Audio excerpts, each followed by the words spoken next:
2항 1장 3장 2장 2항 40페이지입니다. 본문을 같이 읽어보도록 합시다. 하나님께서는 모든 생명과 다시 읽으세요. 영광과 선과 복을 자신 안에 그리고 스스로 가지고 계신다. 하나님은 홀로 자신 안에서 그리고 자신에게 충족하셔서 자신이 지은 어떤 구조물의 도움을 필요로 하지 않으시고 그들로부터 어떤 영광도 얻지 않으시며 다만 그들 안에서 그들에 의해서 그들에게 또 그들 위해 자기 영광을 나타내실 분이십니다. 하나님은 모든 존재의 유일한 근원이 되시어 만물이 주에게서 나오고 주를 통하여 주께로 돌아가며 그는 주권적인 지배권을 가지고 만물에 의해서 만물을 위하여 만물 위에 자기에게 기뻐하는 바를 무엇이든지 하십니다. 그분의 명제는 그분이 드러나고 나타나며 그의 지식은 무한하시고 무하시며 그물에 의존하는 하시고 그게 무엇이 유효한 것이나 불확실한 것이 없으시다. 하나님은 그의 모든 계획들과 그의 모든 행위들과 그의 모든 명령들에 있어서 지극히 거룩하시다.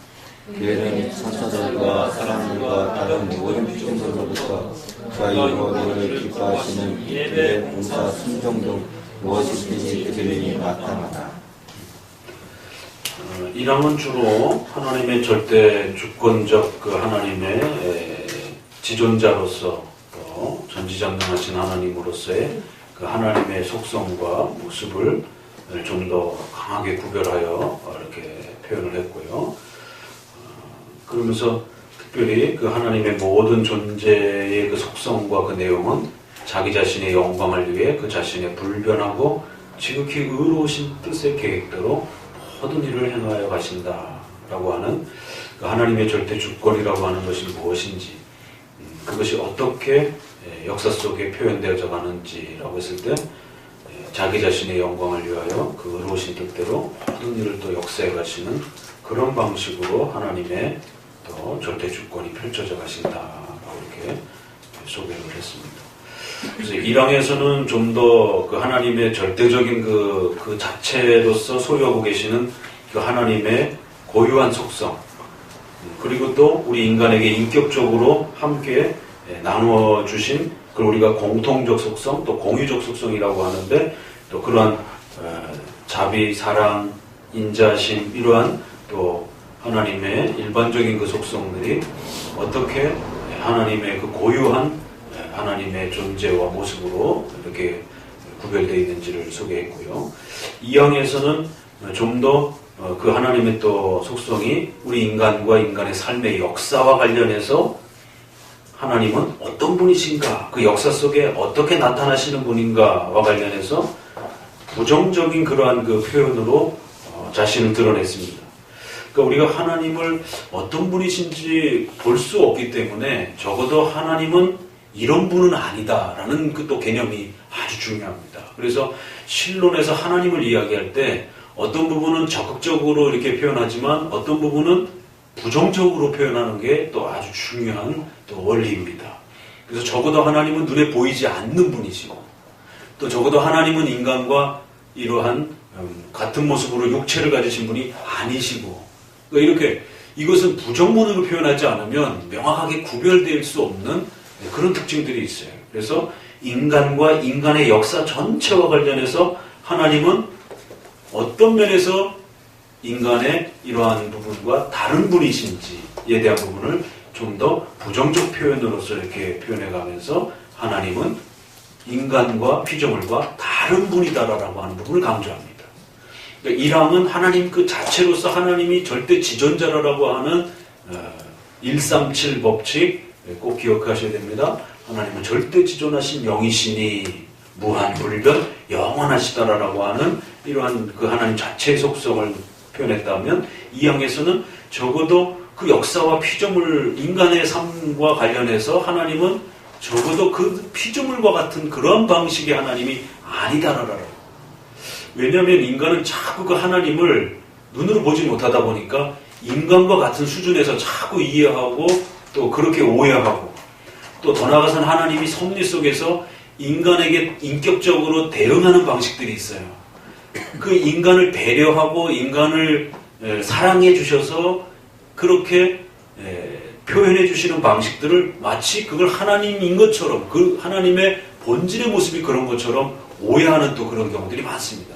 그래서 적어도 그렇게 성경에 표현할지라도 하나님은 피조물과 인간의 그러한 모습과 인간의 역사와 관련해서 적어도 이런 분이 아닙니다 라고 이렇게 표현하는 거죠. 우리가 이제 이걸 적은 계시라고도 표현하기도 하고, 또 때로는 신인 동형론적인 그런 또 표현이다라고 이렇게 해서 하나님은 후회하신다.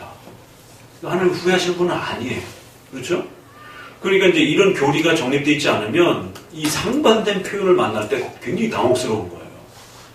그러니까 성경만 읽으면 이런 부분을 해결할 수가 없습니다. 분명히 하나님은 한쪽에서는 후회하셨다고 해놨어요. 근데 또 한쪽에서는 하나님 후회하지 않는다라고 말합니다. 그럼 도대체 어떤 게 하나님의 본래적 모습이냔 말이에요. 그러니까 1장의 개념에 있어서는 하나님은 후회하시는 분이 아니에요. 그러나 2장의 개념으로서 인간에게 적은 계시, 인간이 이해하는 수준으로 자신을 표현하시고, 하나님은 귀가 있는 것처럼 표현하고, 하나님은 오른손으로 내가 너희를 붙들어 주리라. 그럼 왼손잡이 사람들은 얼마나 기분 나빠요. 그 왼손으로 붙잡아주면 안 되나요? 뭐 이제 이런 것도 그건 이제 성경에 대한 오해입니다.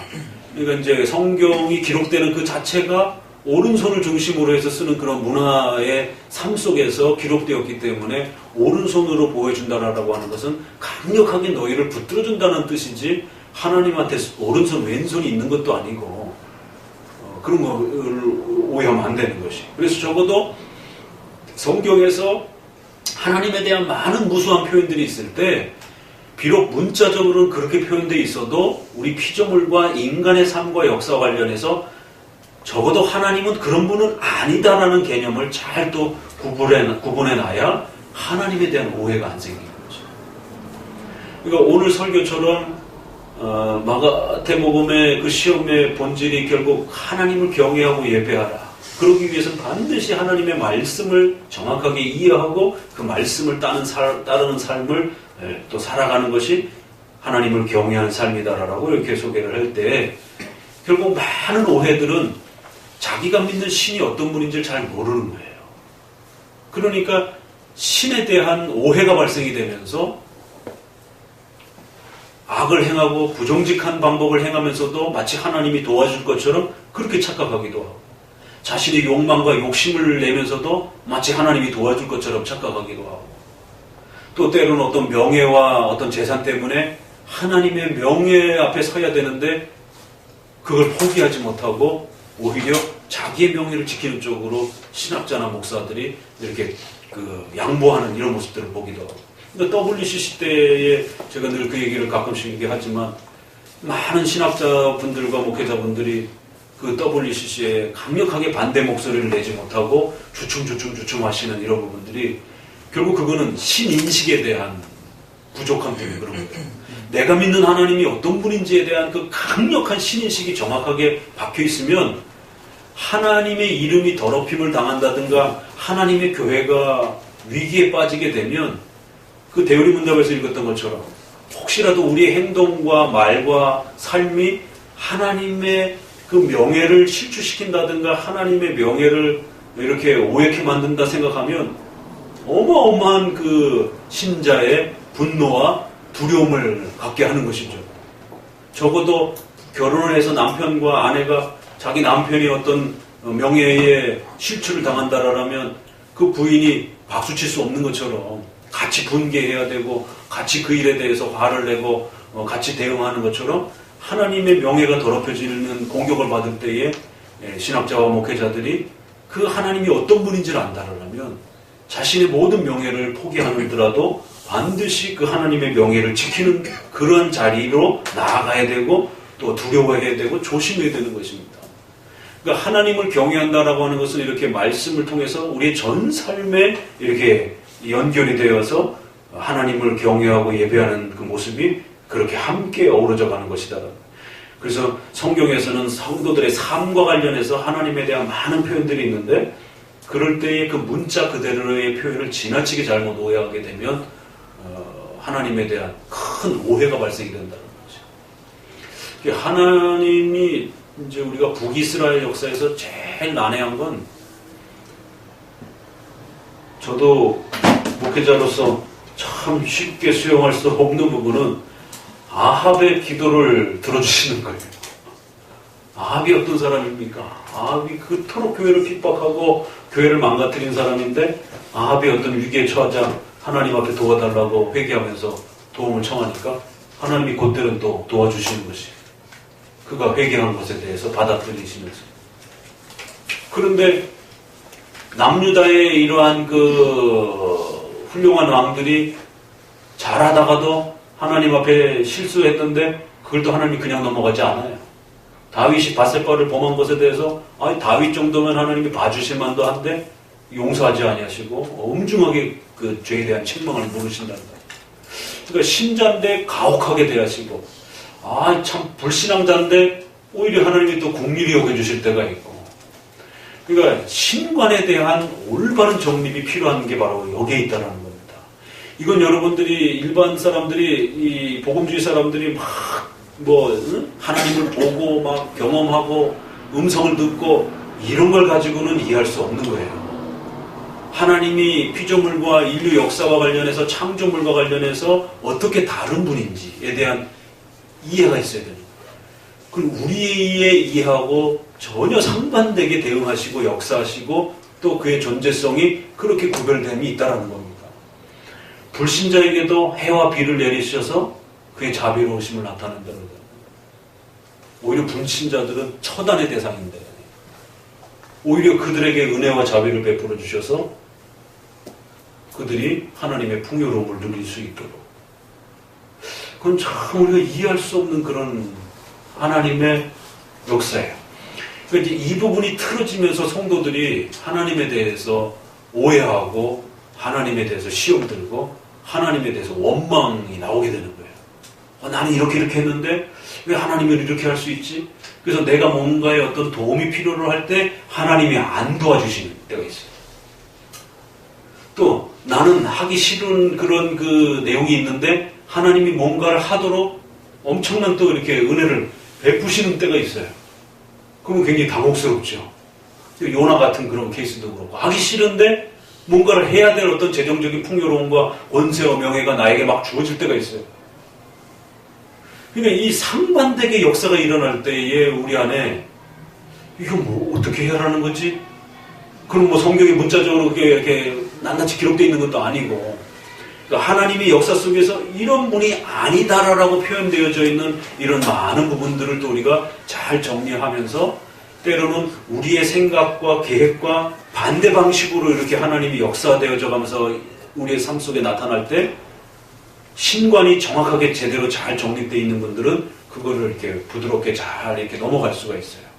그런데 하나님에 대한 올바른 신관이 제대로 정립되어 있지 않으면 이제 거기에서 충돌이 일어나면서 하나님에 대해서 이제 시험이 들기도 하고 이제 막 이런 극심한 신관에 대한 오해가 벌어지고 또 하나님의 명예가 극히 실추될 위험 속에 놓여져 있는데 교회가 공격받고 있는데도 먼 산 보듯이 그 남의 일처럼 나하고 직접 상관이 없으니까 안 나서는 거예요.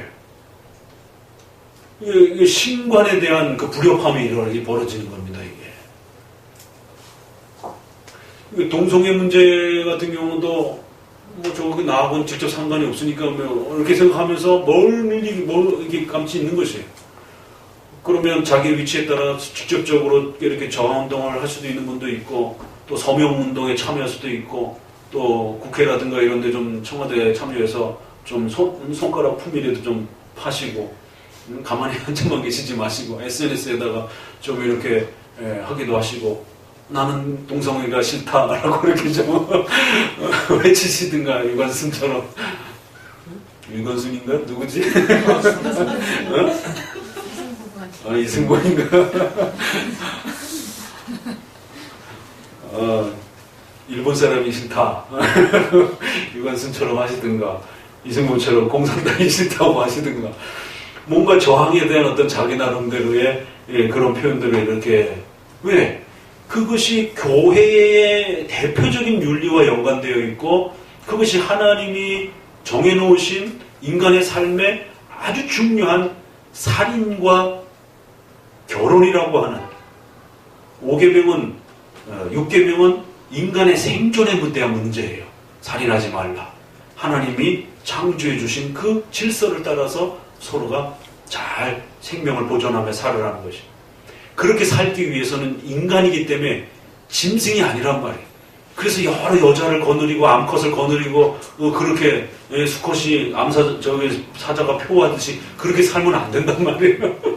그건 사자니까 가능한 거고 인간은 인간답게 한 남자와 한 여자가 부부로서 결혼해서 그렇게 자녀를 낳고 가정을 꾸려서 살아가는 것이 그게 인간의 본질이란 말이에요.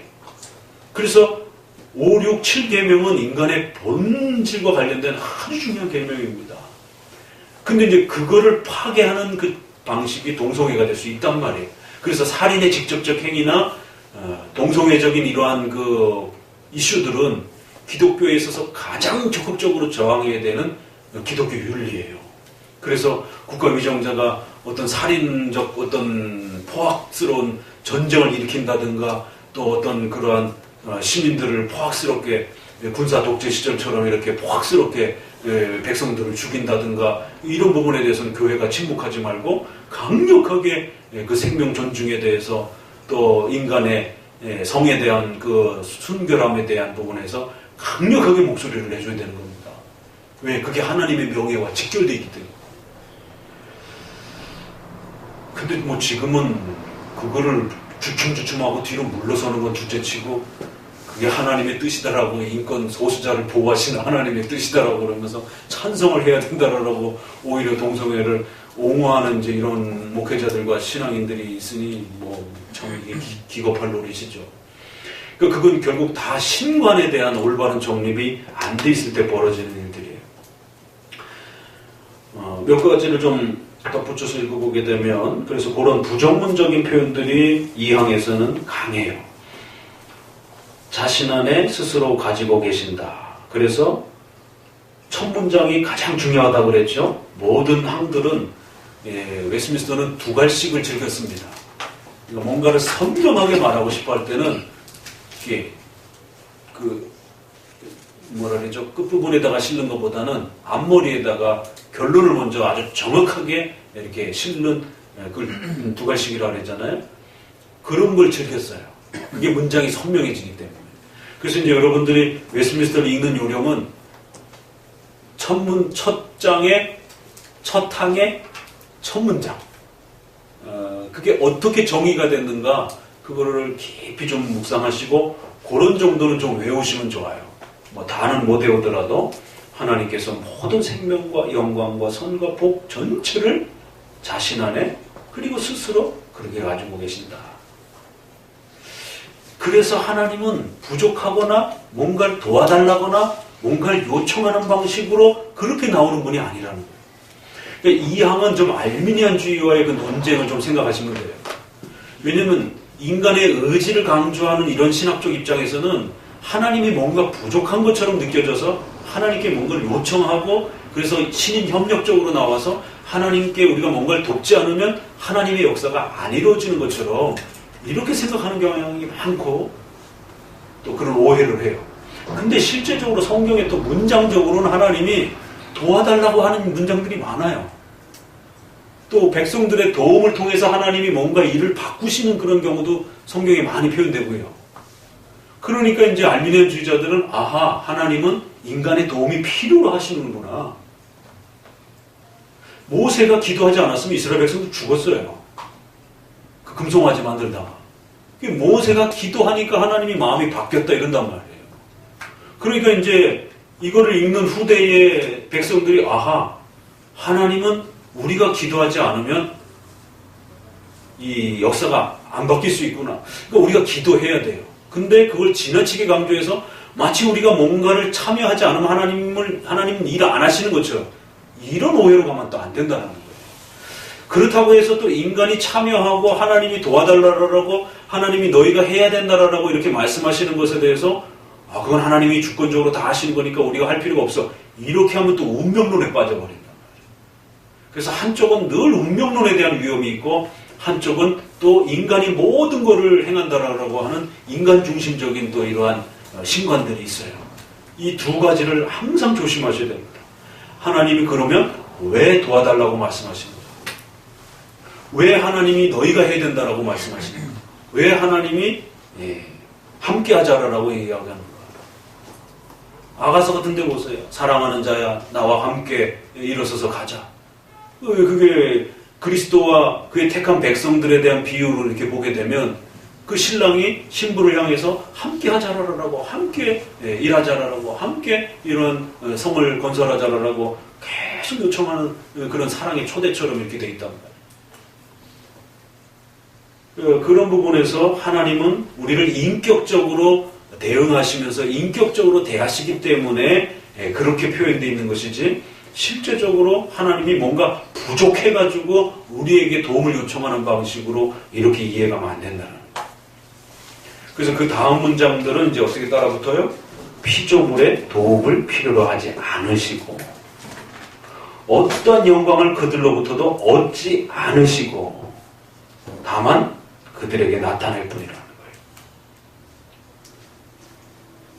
그리고 또 부정 문장이 또 어디 있어요?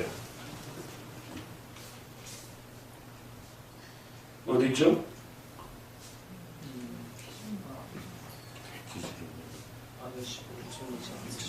어디에 있어요? 피조물에게 의존하지 않으시고, 또 무엇이든지 우연한 것이나 불확실한 것이 없으시고. 그런데 성경에 보게 되면 불확실한 것이 있는 것처럼 표현되는 문장들이 많이 있단 말이에요. 그거를 문자 그대로 받아들여서 하나님의 속성에다 대입하면 큰일 난다는 겁니다. 그건 하나님이 우리가 이해하지 못하기 때문에 우리 인간의 인격적 책임을 요구하는 방식으로서 그렇게 그 사건을 집행하시기 때문에 때로는 어떤 사건이 정해져 있지 않고 불확실한 것처럼 이렇게 표현하는 경우가 있단 말이에요. 아합이 죽을 때 어떻게 죽었어요? 겁이 나가지고 변장 다 해갖고 쫄병으로 이렇게 변장하고 히스기야 왕은 왕 모습으로 나갔는데, 그래서 왕 깃발 들고 막 이렇게 나가니까 저게 아합 왕인 줄 알고 그 반대 적들이 너네는 일반 병사 죽이지 말고 왕만 죽이라라고 이제 이렇게 명령을 내려놨기 때문에 저기 왕이구나 그래서 쫓아갔더니 하나님 살려주세요 그랬더니 저건 남쪽 유다 왕이구나 이러면서 돌아선단 말이에요. 그러니까 왕인 줄 알고 죽이려고 덤벼들었는데 거기선 피해가고, 오히려 아합은 쫄병에 일반 병사의 옷을 입고 겁이 나가지고는 그렇게 전쟁에 참여했는데, 성경에 이제 우연히 쏜 살이 날아가서 어디 박혀드냐면 갑옷을 입었기 때문에, 또 갑옷에 이렇게 박히면은 튕겨져 나가잖아요. 갑옷 솔기라 해가지고 그 갑옷이 이렇게 겹쳐져 있는 그 제일 그 약한 부분, 왜 하필이면 거기를 파고 들어가서 그게 치명상을 입고 결국 죽게 되는. 그러니까 그 역사는 아주 우연찮게 어느 이름 없는 병사가 어디를 향해 쐈는지 모르지만 그 쏜 화살이 그렇게 날아가서 아합 왕에게 치명타를 입히면서 죽게 되는. 이건 아주 우연하고 불확실한 역사처럼 그렇게 일어나는 것이, 그렇지만 그 모든 것이 하나님의 계획 속에서 이번 전쟁에서 아합이 죽을 거라고 했던 선지자의 예언이 성취가 되는 것이죠. 그러니까 그렇게 역사가 표현됐지만 불확실한 역사가 아니라 하나님의 작정과 역사 속에서 일어났다는 것을 또 우리는 이렇게 더 거슬러 가서 이렇게 신관을 이해해야 되는 것입니다. 4번에 걸쳐서 이제 그러한 표현들이 쏟아지면서 여기에 그 유명한 표현 of the people, by the people이 아니라 로마서 11장 36절에 기억하셔야 되죠? 만물이 주에게서 나오고, 어부는 뭐뭇에서부터 이렇게 출발하다라고 하는 출발과 시작의 그런 어부의 뜻이 있어요. 어부가, 어부로. 그리고 시작도 하나님으로부터 되었고, 모든 만물이 주로 말미암고, 스로 하나님을 통해서 모든 역사가 하나님이 개입하시지 아니하면 인간의 역사는 결코 우연히 일어나는 그런 역사가 없고 계획 속에서 일어난다. 그리고 우리가 기대한 만큼 결론이 끝나는 게 아니라 하나님이 원하는 방식으로 그 역사의 모든 개개인의 삶도 역사도 하나님이 원하는 방식, to Lord. 그리고 마지막엔 하나님께로 향하고. 그래서 여기도 보게 되면은 모든 것이 주에게서 나오고 주를 통하여 주께로 돌아가며, 이게 11장 36절이에요. 그래서 우리 장로교회 칼빈주의는 이 11장 36절을 로마서의 아주 중요한 그 신본주의적인 하나님의 작정과 섭리론에 대한 체계의 중심 구절로 삼는단 말이에요. 근데 인간의 구원과 구속사를 중심으로 삼는 루터파라든가 로이드 존스나 웨슬레나 모든 대부분 사람들은 결국 믿음으로 구원받는다라고 하는 인간의 구원에 대한 이 부분에 그 포커스를 맞춰서 전체를 본단 말이에요.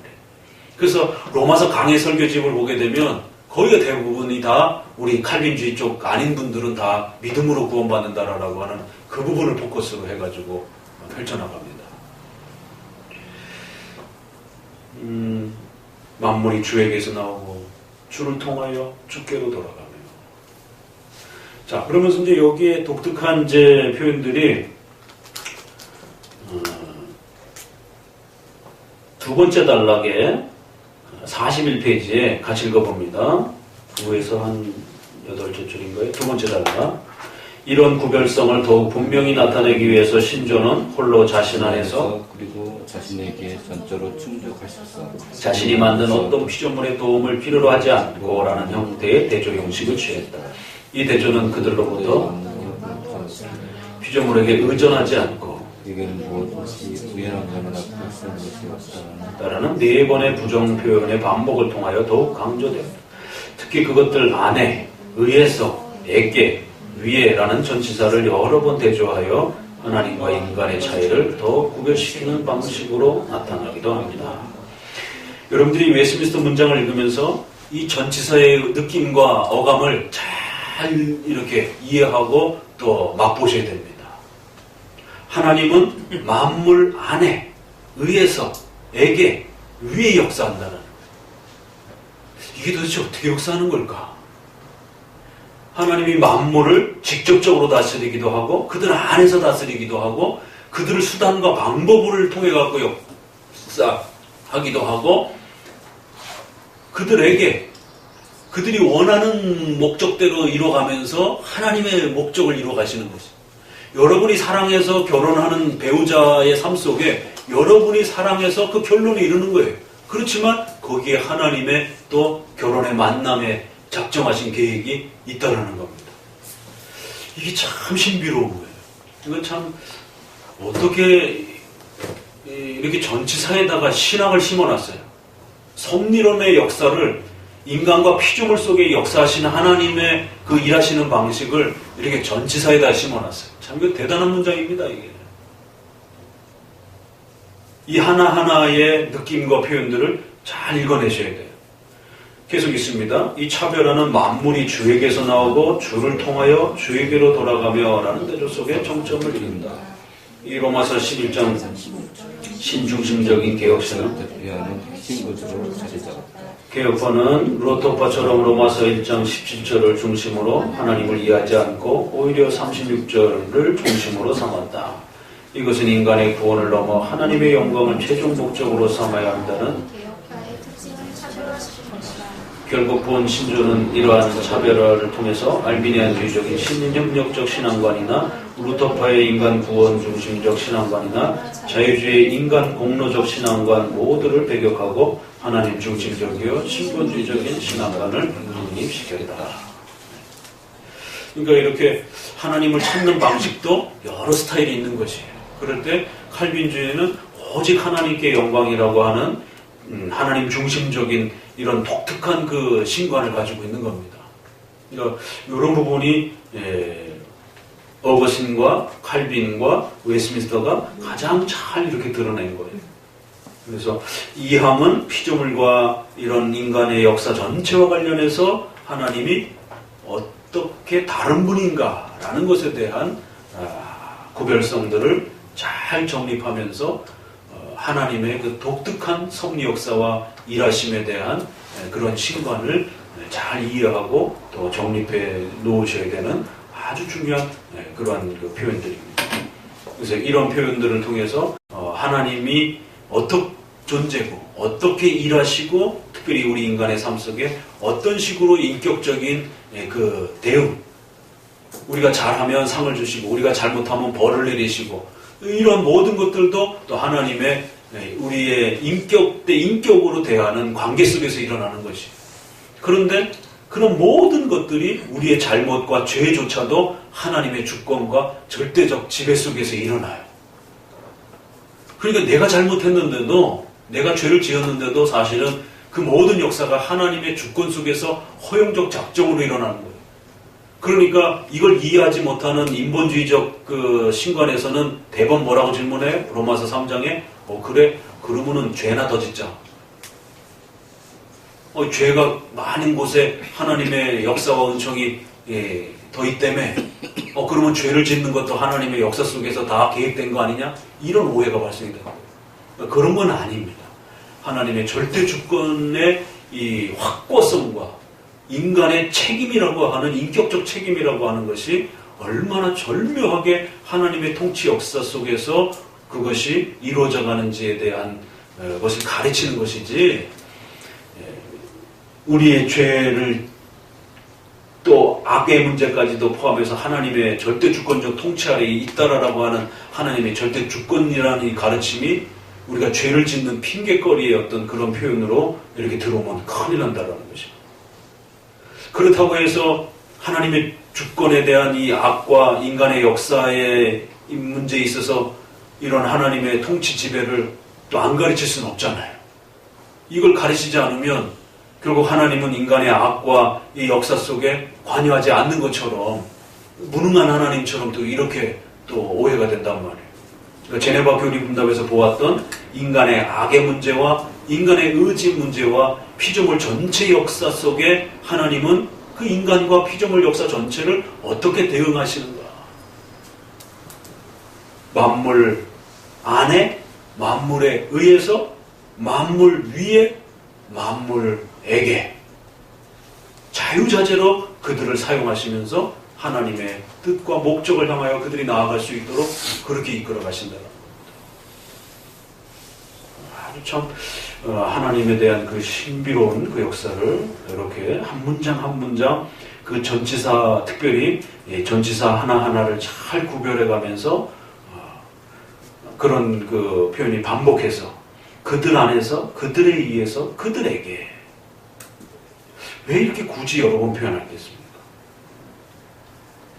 그리고 하나님을 향해서는 주로 말미암고 주를 통하여 주께로 돌아가며, 만물에 의해서, 만물을 위하여, 만물 위에 하나님 자신의 역사하시는 모든 뜻을 드러내시고, 그래서 하나님과 인간에 대한 그 전치사가 이렇게 서로 대응관계 형태로 이렇게 표현되면서 하나님의 역사와 거기에 참여하는 인간의 그러한 독특한 하나님의 주권 아래 지배되어지는, 그러면서도 인간이 인격적 의지를 가지고 거기에 또 참여하고 하나님의 주권 아래에서 살아가는 독특한 그 절묘한 조화와 관계를 이렇게 표현한 거죠. 그러니까 이러한 그 신관을 이해를 해야만이 신비주의가 왜 잘못됐는지를 아는 겁니다. 오순절주의는 이런 하나님에 대한 신관을 다 망가뜨린 거예요. 그래서 인간을 짐승 수준으로 떨어뜨린 겁니다. 아무런 인격적인 판단과 아무런 인격적인 그런 생각과 사고를 하지 않고 그저 기도하다가 뭔가 느낌이 딱 오면 그게 하나님의 뜻이라는 것이에요. 이게 얼마나 잘못된 것인지를 우리가 웨스민스터를 읽지 않으면 기존에 그렇게 신비주의적 형태로 기도하다가 뭔가 하나님의 뜻을 들었다, 이렇게 해야 된다, 이런 식의 그 직접적인 신의 대응 관계 형태로 이렇게 표출해 줬던 이런 부분들이 얼마나 위험하고 잘못된 것인지. 하나님은 우리 인간을 인격을 가지고 사용하는 것이지 아무런 인격적인 어떤 파악과 이 없이 그저 감각에 입각해갖고 뭔가 이렇게 확 마음에 땡기고 뭔가 이렇게 들리고 소리가 들리고 보여진 어떤 그걸 가지고 여러분의 사업을 결정하고 결혼을 결정하고 어떤 이러한 중요한 여러분의 일들을 그렇게 모험을 걸듯이 도박하듯이 손바닥에다가 침튀겨 놓고 탁 어디로 가야 될지를 찍듯이 그렇게 찍듯이 결정하지 않으셨단 말이에요. 결혼은 열심히 기도하고 열심히 여러분이 좋아하는 사람들을 만나봐야 되고, 만나보다가 영 아니다 싶으면 뒤돌아 쓰는 것이에요. 그럴 때 이제 말씀이 또 조건을 마련해 주는 거죠. 일단 신자 안에서 결혼하라라고 하는 큰 틀이 있으니까 그 틀을 어기지 않는 범위 안에서 여러 신자의 배우자들을 만나보면서, 그러니까 이런 것 자체가 신비주의 안에 있을 때는 기도하다가 하나님이 너에게 알려주실 거야, 깨우쳐 주실 거야. 저희 때만 해도 다 그렇게 들었던 거예요. 기독교인은 어떻게 결혼해야 되죠? 그래갖고 기도하다가 어느 자매가 마음에 이렇게 확 떠오르고 환상이 확 떠오르면은 이 자매랑 결혼하려고 그러셨는가 보다. 그러면 이제 그때부터 스토커가 되는 거예요. 왜냐하면 신적인 감흥이고 인도하심이라 생각하니까 일반적인 스토커보다 더합니다. 무서운 종교적 스토커가 나타나는 거예요. 신의 뜻이라 생각하는 거예요. 더 무섭습니다, 이거는. 이건 뭐 권면으로도 해결 안 되고 정신과 치료로도 해결 안 되는 거예요. 신이 그렇게 결혼하라고 그랬는데 어쩔 거냔 말이에요. 저희도 그렇게 해서 결혼했어요. 20대 신비주의에 빠져가지고. 저희처럼 이렇게 오붓하게 잘 사는 케이스는 아주 0.0001%고 대부분은 그냥 막 만났기 때문에 막 헤어지고 막 망가지고 서로의 성격이라든가 이렇게 또 충돌을 일으켜가지고 사는 과정 속에 불화를 일으키고 이런 경우들이 허다합니다. 그러니까 저희 때는 다 그게 정상인 줄 알았어요. 그러나 칼빈주의는 원칙론을 지키되 주 안에서 결혼하라.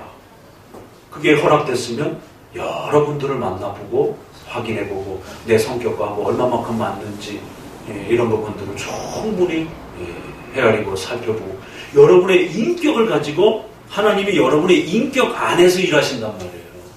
여러분의 마음을 움직여가면서 일하신단 말이에요. 그래서 잘 판단하고 분석해보고 만나서 교제해보고 여러분이 신이 아니기 때문에 이렇게 눈빛만 봐도 다 안다? 천만의 말씀이 그런 거 없습니다. 첫눈에 눈빛을 보고 반했다? 굉장히 모험 거는 거예요. 도박하는 겁니다.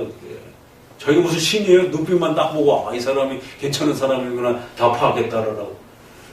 만나서 교제하면서 밥도 먹어보고 또 어디 놀러도 가보고 또 집안에 어른들 이렇게 인사시켜보야 되고 그러면 숨겨진 모습들이 다 드러나는 거예요. 그래서 오죽하면 일반 사람들도 남자 결혼시키려면 반드시 처가댁 식구들하고 다 같이 차 타고 운전시키고 여행 가봐야 된다라고.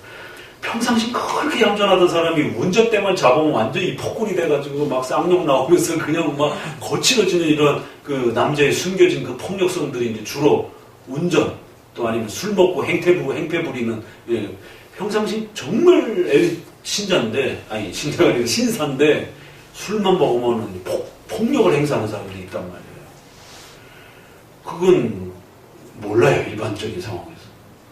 그리고 또 여성들 같은 경우는 그런 사치스러움에 대한 이런 부분들이 얼마나 심한지 이런 부분들을 또 같이 또 교제해보고 만나보고 만날 때마다 자꾸 비싼 것만 사달라고 자꾸 그러고 그냥 맛있는 것만 사달라고 자꾸 그러면 재정형편 서로 뻔히 아는데 그냥 뭐 최고급 레스토랑에 가서 그냥 맨날 아주 최고급 그런 어떤 것만 자꾸 요구하고 그런다 보면 좀 고민해 보시면서 이분이 도대체 왜 이렇게 최고급만 찾는가 신상만 찾는가 이제 막 이런 거 걱정해 보셔야 되는 거예요. 그러면 본인이 감당할 수 있는가 이러면서 못 감당하겠다 그러면 일찌감치 헤어지는 게 나은 겁니다. 이런 인격적 판단 하나님이 그들 안에 그들에 의해서 그들을 수단으로 사용해서 하나님의 역사가 이렇게 총체적으로 일어나는 것이지 맨날 바깥에서만 기적적으로 이렇게 역사하는 방식이 아니다라는 거죠.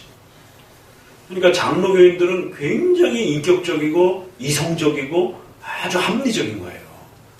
그렇다고 장로교인들이 기도 안 하고 이렇게 결정한다는 건 아니에요.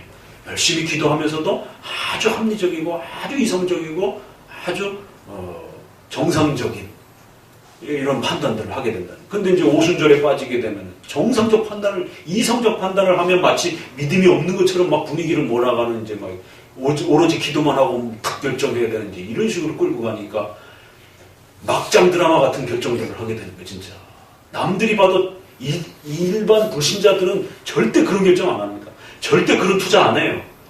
근데 하나님이 기도하는데 하나님이 알려주셨다 이러면서 엉뚱한 집을 사고 정말 누가 봐도 추천하지 않는 그런 아파트를 이렇게 사놓고는 나중에 안 팔려가지고는 그냥 값이 곤두박질 치고 막 이러면 이제 그런 재정적 손해와 이런 것들을 엄청나게 당하고 막 바보 같은 그런 결정들을 정말 이렇게 아주 비상식적 결정들을 이제 이렇게 하게 되는 거예요. 그러니까 신론이 문제 해결. 신론이 잘 정립되어 있으면 하나님이 인간을 얼마나 인간답게 대하십니까? 이항 그렇게 신론에 대한 부분을 잘 이해하고 정리해 놓으시기 바랍니다.